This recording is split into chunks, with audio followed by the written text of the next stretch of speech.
안녕하세요. 뻔뻔한 주식회사입니다. 최근에 현대자동차와 애플의 전격 협업 소식이 전해지고 있죠. 겉으로 보기엔 전혀 친할 것 같지 않은 기업입니다.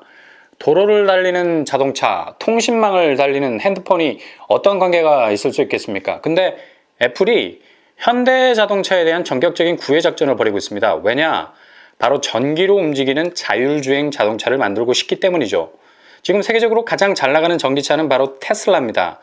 작년만 해도 테슬라는 180배 이상의 기업 가치로 거래가 됐어요. 야, 말이 180배지 이건 거의 미러클에 가까운 수치죠. 심지어 올해는 690% 정도의 성장세를 보일 것이라는 전망도 있습니다.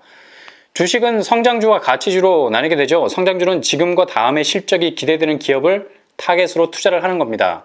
그러나 가치주는 다릅니다. 현재 저평가되어 있지만 얼마나 잠재성을 가지고 쭉 상승해 나갈 것인가를 판단의 기준으로 삼죠.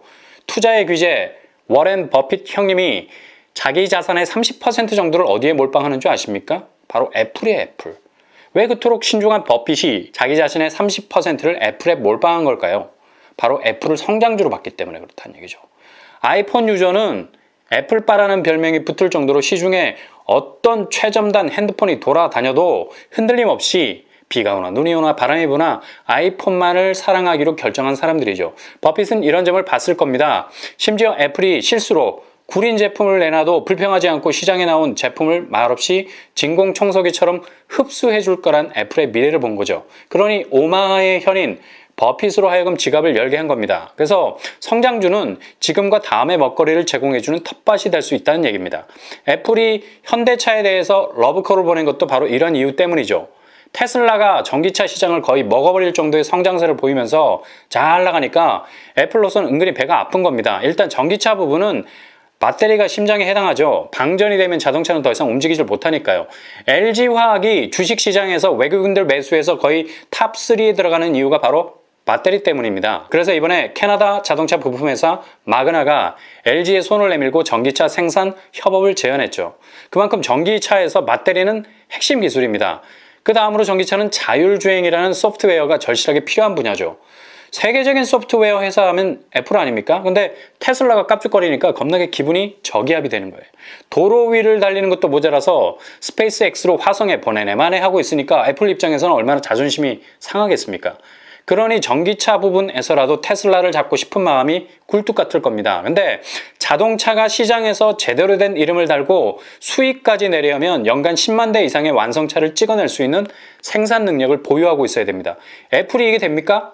핸드폰 찍어내는 기술로 단번에 자동차를 대량 생산해내는 기술로 업그레이드 시키기 위해서는 넘어야 할 산이 너무 많다는 거예요.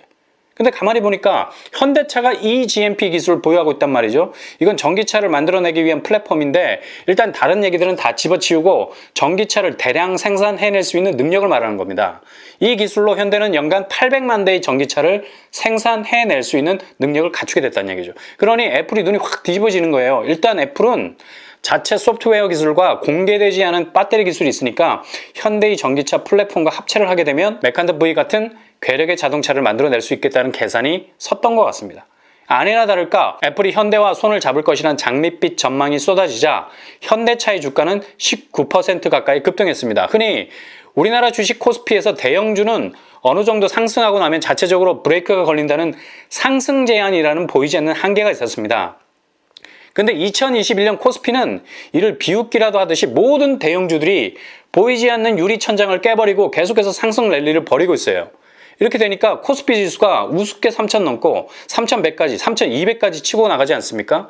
보통 주식은 상승세를 보이다가도 어느 정도 조정기를 맞으면서 주춤하는 모습을 보이는데 코스피의 움직임은 작년 11월부터 올해 3,100선까지 치고 올라가는 상황에서 망설이는 모습은 조금도 보이지 않고 있어요. 대나무 줄기처럼 쭉쭉 뻗어가고 있는 거죠. 이런 성장세는 애플이 현대차를 바라보는 잠재성, 그러니까 성장주로서의 가능성이 많기 때문이기도 하지만 동시에 수익률, 기업이 실적을 내기 어려운 상황이었는데 불구하고 분명한 실적을 내버린 사실이 무시할 수 없는 요소가 되었다고 할 수 있습니다. 게다가 시중에 풍부한 유동성, 즉 현금이 동서남북 사방을 헤매고 있었죠. 부동산에 기웃거리다가 규제가 쏟아지니까 그 그물망에 갇혀있기에 곤란하고 그렇게 주춤하고 있던 차에 금리가 낮아지기 시작한 거죠. 돈을 빌리면 이자를 내야 하는데 이자를 내는 비율이 줄어드는 저금리 시대가 시작된 거예요. 그러니 사정없이 돈을 끌어다가 투하하기 좋은 곳이 집중적인 폭격을 시작하면서 우리나라 증시가 폭발하기 시작한 겁니다. 어차피 주식은 돈 놓고 돈 먹기 아닙니까? 물론 뭐 막가파식 투전이 아니라 분석이 뒷받침돼야 투자가 가능한 지적 작업이 수반되는 돈 놓고 돈 먹기입니다. 근데 이런 투자도 자금이 뒷받침되지 않으면 말짱 꽝이죠. 금리가 낮아지니 주저앉아 있었던 시중의 자금들이 좀비처럼 살아나서 끊임없는 상승 랠리를 이어간 겁니다. 그리고 한국 기업이 현실적으로 보여준 눈에 보이는 성장세 외에도 눈에 보이지 않는 무형의 자산, 그러니까 잠재적 가치의 범위를 대폭 늘렸기 때문에 개미들도 불안감보다는 자신감으로 과감하게 투자에 나설 수 있었던 겁니다.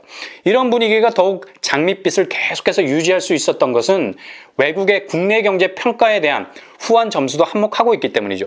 JP모건은 한국 경제가 2021년 국내 총 영업이익을 50% 이상으로 보고 있고 코스피도 3,200 이상을 유지할 것이란 분석을 내놓고 있습니다.